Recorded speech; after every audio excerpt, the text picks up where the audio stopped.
गांव में रीमा नाम की एक औरत अकेले रहा करती थी। रीमा के पिता उस गांव के सरपंच थे, जो कि कई साल पहले मर गए थे। लोगों को अक्सर रीमा के घर से रात को डरावनी आवाजें आती थी और कई बार लोगों को वहां से जानवरों की हड्डियां भी मिलती थी। गांव वाले रीमा को गांव से निकालने की ठान लेते हैं। गांव वालों का ऐसा गुस्सा देखकर रीमा गांव से चली जाती है और गांव से कुछ ही दूर एक जंगल के अंदर झोपड़ी बनाकर रहने लगती है।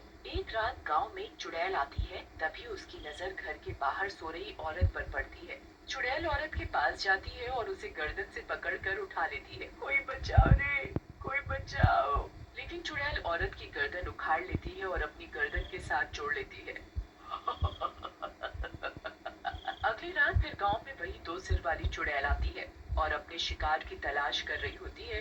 तभी उसे सामने से एक औरत आती हुई दिखती है। चुड़ैल उसे पकड़ लेती है और उसकी भी गर्दन उसके शरीर से अलग कर अपनी गर्दन से जोड़ देती है।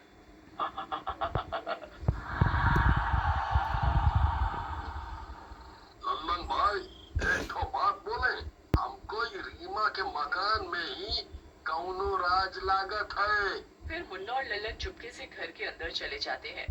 घर के अंदर से बहुत बदबू आ रही होती है। अंदर एक कमरे में एक 3 सर वाली चुड़ैल बैठी होती है और उसने एक बुढ़े को जंजीरों से बांध रखा होता है।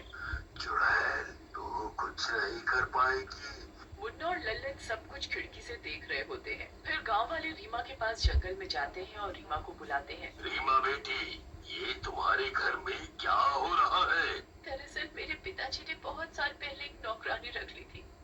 वो नौकरानी नहीं बल्कि एक चुड़ैल थी। उसी ने मेरे पिताजी को कैद कर रखा है। जब तक मैं उस घर में थी, मैं उसे अपना और जानवरों का खून पीने के लिए देती थी।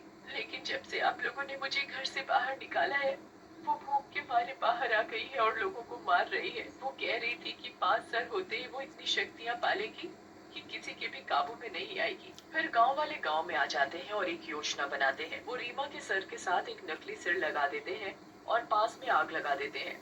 तो तू भी हमारी बिरादरी में शामिल हो गई। चल, 5वां सर तो तेरे से ही ले लेती हूँ।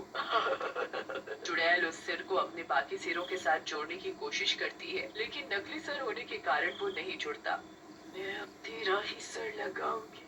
ऐसा कहकर चुड़ैल रीमा की तरफ बढ़ती है, लेकिन तभी लल्लन तलवार से उसका सर काट देता है और मुन्ना जल्दी से उन सरों को आग में डाल देता है। गाँव वालों, ये तुमने सही नहीं किया। मेरी सालों की मेहनत बेकार कर दी। मैं तुम सबको जिंदा नहीं छोड़ूंगी। लेकिन तभी सरपंच जी गंगा जल चुड़ैल के ऊपर डाल देते हैं। चुड़ैल वहीं जलने लगती है।